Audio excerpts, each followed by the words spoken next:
is brought to you by Marcus and Mack, a law firm representing injured people. Dr. May, good morning to you.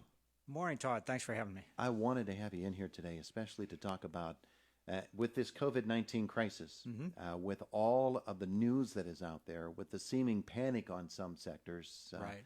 it has to be taking a toll on the mental health of some folks, particularly I'm thinking of kids and everything that they're hearing right now. Right. I mean, the amount of information that's coming through, and of course it's evolving. On something, you get some new information, some of it's good, some of it's not so good, on the COVID-19. And so this is kind of a unique kind of situation because you're hearing that the crisis is going to get worse. So the anxiety kind of mounts, people kind of worried about what we're facing. And so interested in helping us survive and thrive.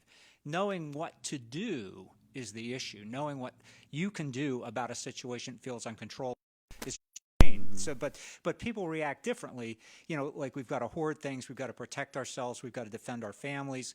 And so people feel like they need to do something. They need to react in some way. The goal here is to get people to react in a way that's helpful, useful, and doesn't exaggerate or amplify their fear into situations that creates just really bad reactions. All right, so children haven't been through this before, obviously. None of us have been. No, this is new. But we've been through crises as Absolutely. adults. Absolutely. Help us to understand what we should be saying to our kids, how we should be treating them. It's going to be okay. This is a situation that's different because people can get sick. And what we're trying to do right now is we're trying to keep people from getting sick by not letting ourselves get close to one another so we spread the germs. So by staying at home, by not going to school, and I was never a big fan of using social media for everything, but this is a time where social media has a place if you connect with people, if you connect with one another using social media, so we can maintain social distancing. Reassure your children that it's going to be okay, and it will be okay. Even if you're scared yourself and nervous yourself because we don't know what to expect, this will pass. We will be okay. The wave is still coming. We know that it is, but we can control it to a degree by what we do right now. And what we do right now is we social distance. You know, we don't get in big groups of people. If you're sick, stay home. Wash your hands really well. Disinfect your surfaces. There's a lot of things we can do to maintain a sense of control and order to prevent this virus from spreading really, really quickly. Outside from children, adults having to deal with this, there will be people who lose jobs because of this. Yes, and this economic strain is really, I think, difficult because there are people that need the restaurants, the waitresses, the people who work in the service industries that are going to be really profoundly affected over the short term are going to lose income. And I hope our government authority recognizes these people are going to need financial support. I think unemployment was going to be extended so that there can be a buffer. But that's going to be very stressful for them. We're weighing off, not having enough income, but being safe. I was talking to some of my other colleagues this weekend, and people are, we're overreacting. We don't need to do this. But in reality, we have to overreact because if we don't stay ahead of this, it can easily overtake us. Yeah, we don't want to underreact. No. So give us an idea of some things that we can do mentally, emotionally, that can help us to cope with some of the stresses that we're feeling right now. First thing is recognize that you're going to be afraid because this is an uncertain situation. Fear is not a bad thing if it motivates you to take instrumental coping action, like, for instance, social distance. Make sure that you take care of washing your hands, take care of your family. I think having a structure is important because one of the stressful things about this is our structures are being kind of temporarily disrupted. We can't, yesterday I was like all upset. I caught my own reaction. We usually have coffee and donuts after church, right? Well, we couldn't do coffee and donuts. I'm like, we can't do coffee and donuts. Well, okay, it's not the end of the world. We're going to miss a few donuts and a cup of coffee, for a couple of weeks. Some of us could stand to miss a few donuts. Yeah, well, that's true. But the issue here is that our reactions need to be, okay, we're going to have this reaction, but then we need to take a breath, calm down, think straight. This is going to pass. We're going to get through this. But the next few weeks to a month and a half is going to be a difficult time where our lives are disrupted. It's a temporary disruption that's in the service of all of us. If we just socially distance and we take care of making sure this virus can't live without us. It uses us to stay alive.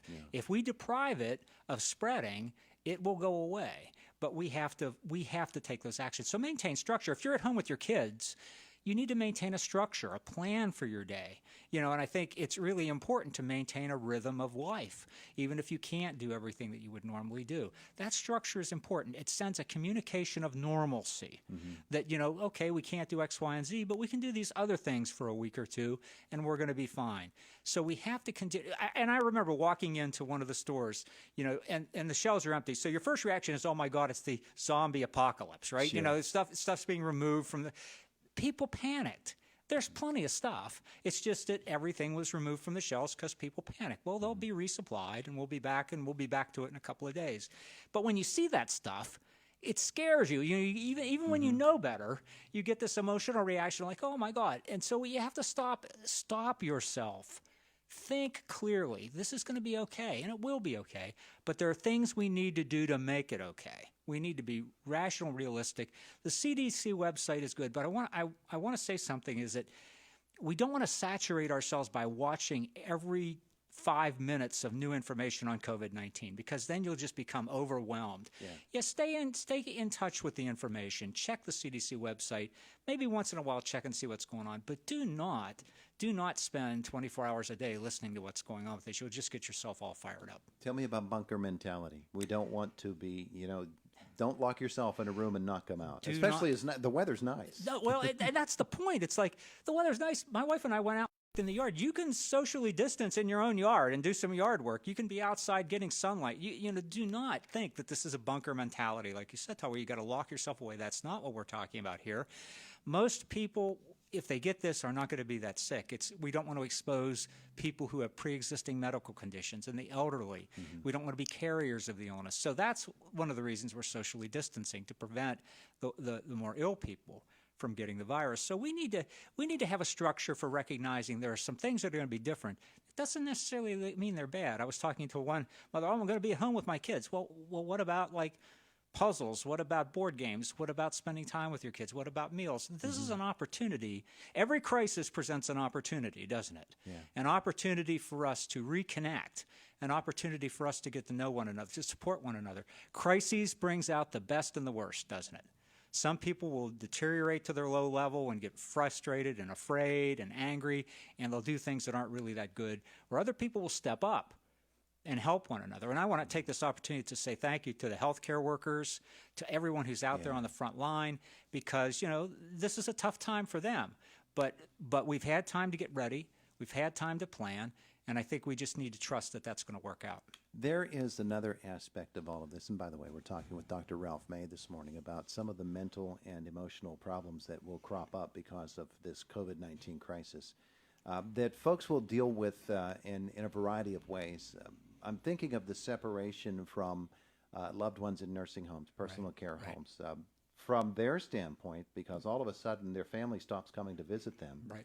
And then the anxiety from the family members who say, I can't go in and see mom, I can't go in and see dad, and what must they be feeling?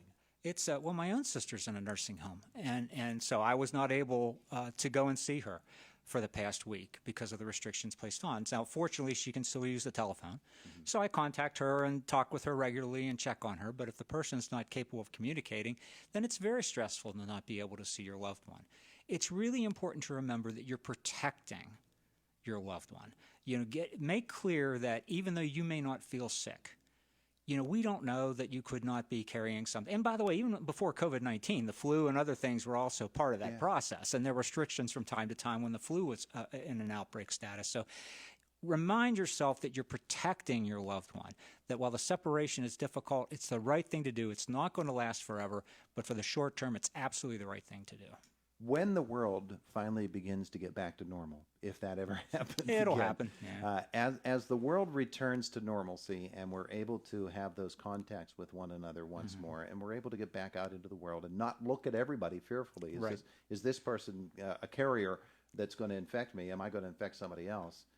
That'll be an adjustment period, too. It will be. And that's one of the things that we've talked about is that when you come out of quarantine, not quarantine, but when you come out of social distancing, there's going to be this like, oh, my God, I might still be contagious. People are going to be afraid of you. You're going to be afraid of other people. That's going to be a normal part of the process. And we're going to have to rely on the medical evidence and rely on what we know to guide us there.